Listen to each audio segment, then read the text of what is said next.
तो आज हम जानेंगे कि क्या हम डायबिटीज़ में घी खा सकते हैं और अगर हाँ तो उसके फ़ायदे क्या है, उसके नुकसान क्या है और हमें कितना घी खाना चाहिए। तो घी की न्यूट्रिशनल वैल्यू क्या होती है? अगर हम देखें तो एक टेबल स्पून जो लगभग 14 से 15 ग्राम का होता है, आपको लगभग 123 कैलोरीज मिलती है और उसी के साथ साथ 13 to 14 ग्राम्स ऑफ फैट्स मिलते हैं और कुछ मात्रा में विटामिन ए, डी, ई के भी पाया जाता है। तो देखा जाए तो घी एक हाई कैलोरी फूड होता है। डायबिटीज़ में कई बार हम सोच में पड़ जाते हैं क्योंकि कोलेस्ट्रॉल जैसे इश्यूज भी होते हैं, तो क्या इतना फैट या इतना फैटी फूड हम खा सकते हैं या नहीं खा सकते। घी में फैट्स के साथ साथ अच्छी मात्रा में सैचुरेटेड फैट्स और कुछ एंटीऑक्सीडेंट्स जैसे ब्यूटेरिक एसिड और लिनोलिक एसिड भी पाए जाते हैं।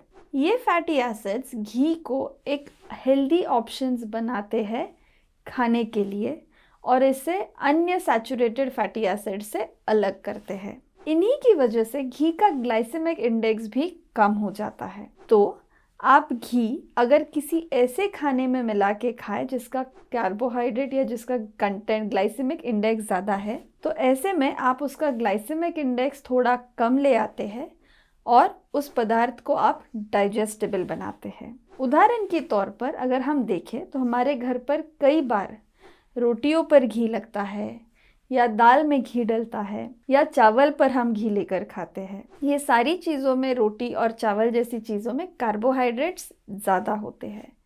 कार्बोहाइड्रेट ज़्यादा होने की वजह से इनके सेवन से हमारी शुगर लेवल जल्दी बढ़ जाती है।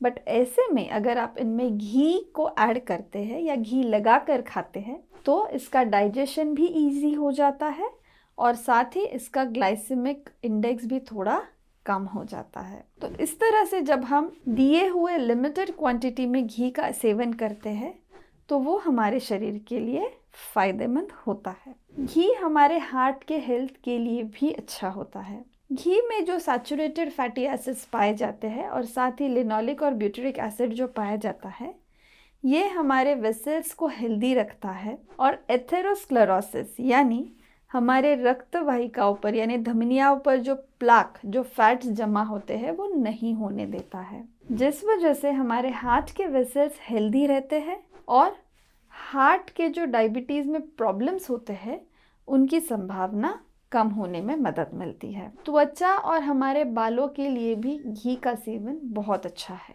कई बार डायबिटीज़ में बाल झड़ना या स्किन ड्राइनेस होना या एक्जिमा जैसी प्रॉब्लम्स बहुत कॉमन होती है। घी में जो मॉइस्चराइजिंग प्रॉपर्टी है और साथ ही जिस तरह वो हमारे स्किन को हाइड्रेशन प्रदान करता है, इस वजह से हमारी स्किन पर ड्राइनेस नहीं आती और स्कैल्प को हाइड्रेशन मिलने की वजह से बाल झड़ने की प्रॉब्लम्स भी कम होने लगती है। मस्तिष्क की, हमारे ब्रेन डेवलपमेंट में भी घी का एक बहुत अहम रोल होता है। हमारे ब्रेन के लिए घी एक बहुत इंस्टेंट एनर्जी देने वाला फूड होता है क्योंकि घी में मौजूद सैचुरेटेड फैटी एसिड्स, ये हम जब खाते हैं तो ये हमारे ब्रेन को एक तुरंत एनर्जी प्रदान करता है, इमीडिएट एनर्जी देता है, जिस वजह से आप अधिकतर काम अच्छे से कर सकते हैं, आपकी मेमोरी इम्प्रूव होती है और आपकी प्रोडक्टिविटी यानी आपका दिन भर का काम करने का जो स्टैमिना है वो भी इम्प्रूव होने में आपको मदद मिलती है। घी हमारे इंटेस्टाइन्स के लिए और हमारे डाइजेशन को भी बढ़ावा देने में मदद करता है क्योंकि घी में फैट्स बहुत अच्छी मात्रा में मौजूद होते हैं। फैट्स का डाइजेशन हमारे पेट में बहुत धीरे होता है एज कम्पेयर टू कार्बोहाइड्रेट्स।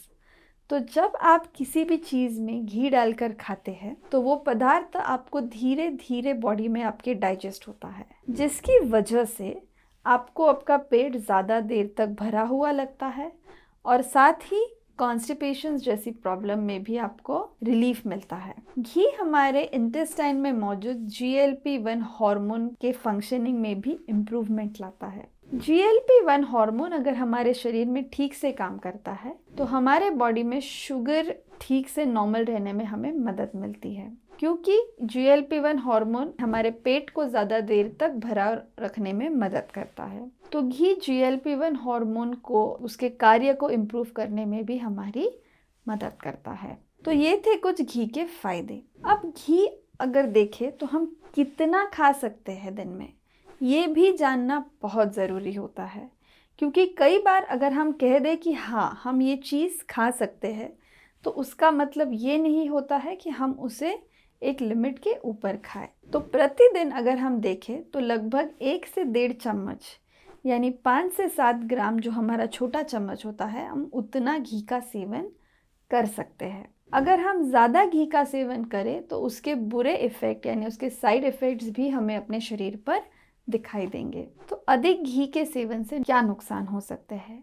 क्योंकि घी में फैट्स अधिक मात्रा में पाए जाते हैं, तो सबसे बड़ी प्रॉब्लम हमें जो हो सकती है वो है वेट गेन। अगर हम अनियंत्रित रूप से घी का सेवन करने लगे तो वेट गेन ये एक कॉमन साइड इफ़ेक्ट होगा, और डायबिटीज़ में वेट गेन ये बहुत ही हानिकारक होता है, क्योंकि जितना ज़्यादा आपका वेट बढ़ेगा उतने ज़्यादा आपको डायबिटीज़ रिलेटेड कॉम्प्लिकेशंस दिखाई देंगे।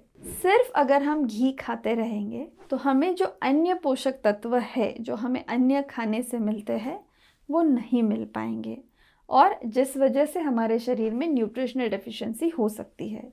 तो इसीलिए सिर्फ घी का सेवन हमें नहीं करना है। इसी के साथ साथ अगर हम घी का ज़्यादा सेवन करते हैं तो हमारे शरीर में फैट्स का प्रमाण बढ़ने लगेगा, तो ये आपके हार्ट के हेल्थ को इम्पैक्ट करते हैं और हार्ट की समस्याएं जैसे हार्ट अटैक या एथेरोस्क्लेरोसिस को बढ़ावा देते हैं। इसीलिए हमें अपने फैट लेवल्स को नॉर्मल रखना बहुत ज़रूरी है। अगर आप घी को कई दिनों तक खुला छोड़ते हैं या उसे हवा के साथ उसका कांटेक्ट होता है, तो ऐसे में भी कुछ हार्मफुल घटक उसमें तैयार होते हैं, जिसमें कैंसर रिलेटेड प्रॉपर्टीज़ निर्माण होती है जो हमारे शरीर के लिए अच्छी नहीं होती है। इसीलिए जब आप घी लाते हैं तो आप उसे ऐसी क्वांटिटी में लाएं कि आप उसे जल्द से जल्द यूज़ करके ख़त्म कर सकें, और स्टोर करते वक्त भी ध्यान रखें कि आप उसे अच्छी जगह लाइट से दूर स्टोर करें ताकि उसमें कोई रिएक्शन ना हो और वो खराब ना हो। इसके बाद सवाल आता है कि घी कौन सा अच्छा होता है,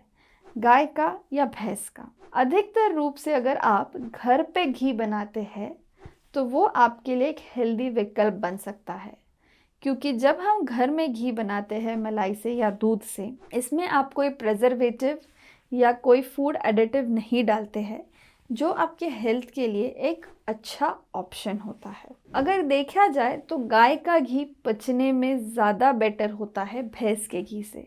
गाय के घी में फैट्स कम होते हैं एज़ कम्पेयर टू भैंस के घी से। तो अगर आप सेवन करें तो ध्यान रखें कि आप गाय के घी का सेवन करें, और जहाँ तक हो सके घर पर बनाए हुए गाय का घी का सेवन करें, जो आपको हेल्थ बेनिफिट्स देगा और उसके नुकसान कुछ नहीं होने देगा। और सबसे ज़रूरी बात, अगर आप किसी भी चीज़ का सेवन कर रहे हैं तो बहुत ज़रूरी है कि आप आपके शुगर लेवल्स मॉनिटर करते रहें, क्योंकि ऐसा ना हो कि हम बस खा रहे हैं पर शुगर पर हमारा उसका कोई ध्यान नहीं है, और यहाँ से शुगर या कोलेस्ट्रॉल लेवल्स बढ़ते जा रहे हैं या वज़न बढ़ते जा रहा है। तो बहुत ज़रूरी है कि हम अपनी शुगर लेवल्स, हमारे वेट और हमारे बाकी के चीज़ों पर भी ध्यान रखें, जिसकी वजह से किसी भी फूड के जो अच्छे इफ़ेक्ट्स है बस हमें वो मिले और उसके साइड इफ़ेक्ट्स या उसके नुकसान हमें ना हो।